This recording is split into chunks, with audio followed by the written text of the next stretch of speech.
Shalom, shalom, shalom, peuple de Dieu, shalom, Église. Shalom, bien-aimés dans le Seigneur, que l'Éternel vous bénisse abondamment et que la grâce de Dieu puisse surabonder sur vous. Je suis très content encore ce matin de partager avec nous la parole du Seigneur. Alors, je suis l'apôtre Jérémie Matondo, que Dieu vous bénisse, que Dieu vous protège. Prions. Père, merci de nous parler. Père céleste,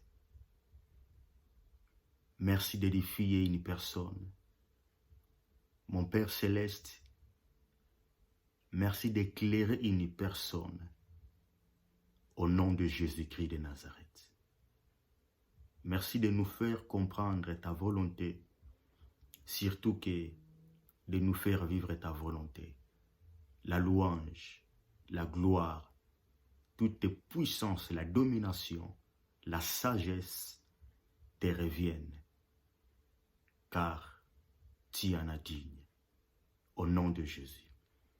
Merci l'Esprit Saint de me pousser encore ce matin, de parler de ta part, au nom de Jésus. Amen. Alors, nous sommes ce matin dans le livre de Genèse chapitre 21 et nous allons lire à partir du 9e verset. Nous allons terminer à partir du 13e verset. Alors, je disais, nous sommes dans le livre de Genèse chapitre 21 du 9e verset jusqu'au 13e verset. Je lis la parole de Dieu au nom puissant de Jésus-Christ de Nazareth. Sarah vit rire le fils qu'Agar, l'Égyptienne, avait enfanté à Abraham, et elle dit à Abraham, « Chasse cette servante et son fils, car le fils de cette servante n'héritera pas avec mon fils, avec Isaac. » Cette parole déplut fort aux yeux d'Abraham à cause de son fils. Mais Dieu dit à Abraham, que cela ne déplaise pas à tes yeux, accorde à Sarah tout ce qu'elle te demandera, car c'est Isaac qui sortira une postérité qui te sera propre. Je ferai aussi une nation du fils de ta servante, car il est ta postérité. Les relations, les séparations et même les divorces.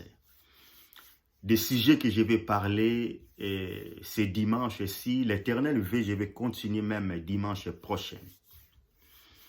Les séparations, les relations et les divorces. Vous savez, je me rappelle l'année 2020, j'ai rencontré un homme de Dieu très formidable, un ministre de Dieu très excellent. Alors, j'allais prêcher là où il dirige, pour ne pas dire à son église, parce que l'église appartient à notre Seigneur Jésus-Christ de Nazareth. C'est lui qui a donné sa vie pour l'église. Mais c'est lui que l'Éternel a choisi pour diriger son peuple dans cette assemblée. Donc, il est le berger, si vous voulez, de cette assemblée, le pasteur de cette assemblée. Je préfère taire son nom, mais lui-même, il va comprendre. Alors, l'homme de Dieu m'a confié la clé de cette assemblée. Vous voyez, il m'a donné la clé pour que je commence à travailler avec lui. Je sais pourquoi j'ai commencé avec cet exemple. Donc l'homme de Dieu m'a appelé, il m'a dit, écoutez, je vais travailler avec toi, je te donne la clé de cette assemblée, si je ne suis pas là, tu peux venir, je te présente le peuple, une grande église, une église que j'aime beaucoup, que j'ai beaucoup prêché là-bas, ici à Paris. Mais regardez ce qui va se passer. Alors, 2021, je crois 2020, oui, j'étais à Kinshasa. Et à la fin de mes séjours, pour retourner à Paris, l'Éternel me dira, quand tu vas retourner, remets la clé à l'homme de Dieu. J'ai dit, mais Seigneur, il y a un problème. Il m'a donné la clé pour que je travaille avec lui. Mais vous me dites, Éternel, en retournant, que je remets la clé.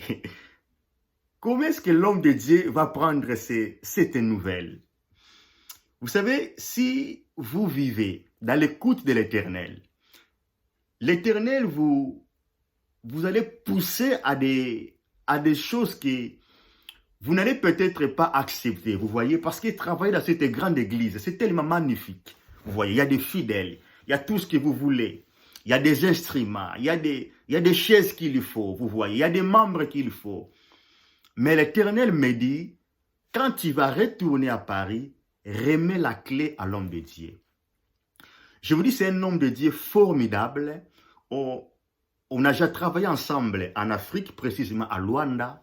Donc, c'est quelqu'un même qui un jour, dans une veille de prière avec notre ministre de Dieu, il me dira, l'Éternel me montre que tu as un ministère apostolique. Donc, si aujourd'hui je porte ce ministère apostolique, c'est parce que cet homme avait dit que toi, tu es un apôtre du Seigneur. Alors, comprenez que un homme comme ça, il vous donne la clé et Dieu vous dit, vous allez remettre la clé.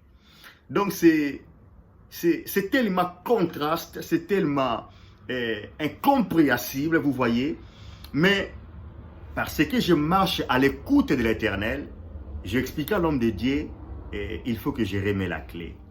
Alors, ce n'était pas facile, vous voyez, ce n'était pas facile. La séparation, c'est ce que je vais parler aujourd'hui. Les relations, les séparations et les divorces. Alors, écoutez-moi très très bien, je vais aller très très vite. La Bible déclare, là où nous avons lu, un jour, Abraham avait organisé une fête dans sa maison.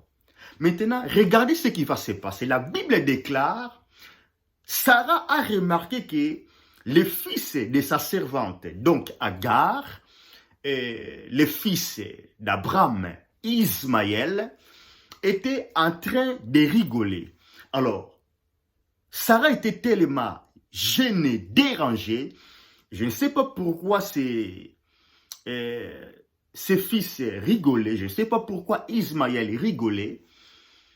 Mais la Bible nous dit, Sarah va prendre la décision. Écoutez ce qu'elle va dire. Elle dit, Abraham, prenez votre fils, prenez aussi ma servante, chassez-les. Écoutez-moi très très bien. Sarah ne dit même pas que prenez votre fils et ma servante, laissez-les partir. Non. Elle conjugue un verbe très très fort. Le verbe que Sarah a conjugué, c'est ce verbe que Christ nous a monté pour chasser les démons. Verbe chasser. Sarah va dire, Abraham, prenez votre fils, prenez votre servante, ma servante, chassez-les loin de moi. Pourquoi? Parce que Ismaël a pu rigoler pendant la fête. Or, la fête est faite pour se réjouir. Là où il y a la fête, ce n'est pas un endroit de pleurer. Là où il y a la fête, il faut être libre, il faut rire, il faut être joyeux. Alors, la Bible déclare, Abraham était en train de s'inquiéter. Abraham disait, écoutez Sarah, si vous me dites de chasser ce que vous appelez votre servante, parce que pour moi, elle est maintenant la mère de mon fils. Je comprends que vous l'appelez votre servante. Bon, si vous me dites de chasser cette servante, c'est négociable, vous voyez. C'est discutable, je peux comprendre. Mais vous êtes poussé les bouchons trop loin pour dire de chasser même mon fils. Parce que vous voulez ou pas, il est mon premier fils. Vous voyez. Alors, tandis qu'Abraham était en train de réfléchir, tandis qu'Abraham était en train de prendre son côté responsable, étant que parent responsable, surtout qu'un homme craignant Dieu, il dit, mais non, je ne peux pas commettre cette erreur. Sinon, ça sera une erreur gigantesque, le plus extrême de ma vie. Donc, je ne peux pas commettre cette bêtise. De toute façon, il est encore très enfant. Je ne peux pas chasser cet enfant avec sa maman comme ça. Bien-aimé dans le Seigneur. Pendant que Abraham s'inquiétait, regarde ce qui va se passer. Le Dieu d'amour, le Dieu qui est là en colère, riche à bonté, le Dieu qui a créé toutes créatures, la Bible déclare, il va intervenir. Alors, lorsqu'Abraham a vu l'Éternel venir intervenir, j'essaie de me mettre à la place d'Abraham. Je crois qu'il était très content. Peut-être Abraham se disait, écoutez, je crois que l'Éternel va changer la décision de Sarah. Parce que Dieu, c'est un Dieu d'amour. Bien-aimé dans le Seigneur. Ce qui va se passer jusqu'aujourd'hui me dépasse. La Bible déclare, l'Éternel va dire à son serviteur Abraham, pourquoi tardes-tu, Abraham? Pourquoi cherches-tu à s'inquiéter? Abraham, tu sais, tu es en train de tarder beaucoup de choses que je vais faire avec toi. Abraham, j'ai beaucoup de choses à accomplir avec toi. Mais avant que j'accomplisse ces choses, avant que j'atteigne mon objectif dans votre vie, il faut que tu acceptes ce que Sarah est en train de te dire. C'est-à-dire, il faut accepter que cette femme et son fils soient chassés. Waouh! Le Dieu d'amour, le Dieu qui aime les enfants, il dit laissez cette femme avec son fils puisse partir. Bien-aimé, je cherche à te dire, il y a des séparations, il y a des éloignements. Si c'est la volonté de l'Éternel, il faut accepter. Dans toutes les façons, chaque séparation a été toujours dire. Mais regardez ce qui va se passer. Abraham va laisser sa femme, Agar et Ismaël pour partir. Parce qu'Abraham s'inquiétait. Comment je peux laisser cet enfant comme ça avec sa maman? Ils n'ont rien à manger. Qu'est-ce qui deviendra cette famille? Écoutez, Éternel va dire à Abraham, Abraham, ne t'inquiète pas parce que je prendrai le soin de ton fils. Je prendrai même le soin de ta femme. Tu sais, Ismaël, le fils que je te dis de chasser, un jour, il deviendra une nation. Bien-aimé dans le Seigneur, je parle des relations, des séparations et même des divorces. Vous savez, si vous ne savez pas comment gérer des relations, si vous ne savez pas comment gérer des séparations, sans comprendre la volonté de l'Éternel, cela vous poussera à avoir beaucoup des ennemis. Or, c'était le plan de l'Éternel pour votre vie. Je cherche à te dire, lorsque quelqu'un te quitte, ne cherchez pas à se lamenter. Peut-être c'est la volonté de Dieu pour votre bien. Je sais que ce que je te dis, c'est un peu comme un contraste. C'est un peu trop noir. Mais je persiste. Il y a des séparations. Il ne faut pas seulement que tu plaires. Car il y a des séparations. Ça peut être la volonté de Dieu pour que le plan de l'Éternel soit accompli dans votre vie. L'Éternel accomplira son plan dans votre vie.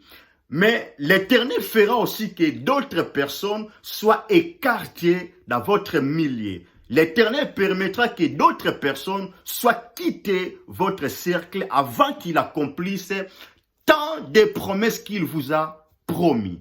Alors, écoutez, je vais m'arrêter, je vais terminer. Vous savez, une relation, c'est comme une personne qui t'accompagne dans l'arrêt de bus. Il t'accompagne dans l'arrêt de bus, mais il ne monte pas avec toi. Mais autre personne aussi, il t'accompagne dans l'arrêt de bus, il monte avec toi. Il est assis même à côté de toi. Mais au cours de la route, il peut descendre quelque part. Alors, la relation, c'est aussi comme une personne qui t'accompagne dans l'arrêt de bus. Il monte avec toi, il fait la route avec toi, mais cette fois-là, il ne descendra pas au cours de la route. Il viendra avec toi jusqu'à la terminus. C'est ça une relation. Mais écoutez-moi très très bien. Et la personne qui t'a accompagné dans l'arrêt de bus sans avoir monté, et la personne qui t'a accompagné dans l'arrêt de bus et il a monté avec toi pour descendre au cours de la route, et la personne qui t'a accompagné dans l'arrêt de bus, il a monté avec toi dans le bus et il est arrivé avec toi dans la terminus, personne est au-dessus de l'autre. C'est juste, il faut comprendre la volonté de Dieu.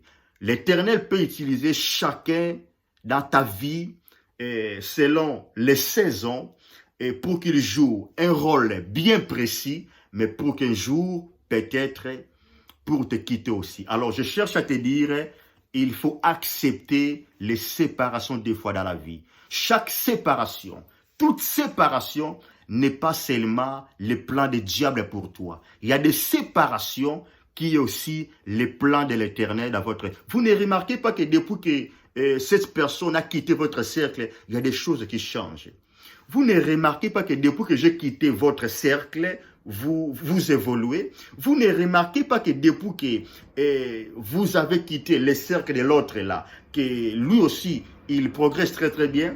Je cherche à te dire, ce n'est pas toute personne qui va t'accompagner jusqu'à la terminus.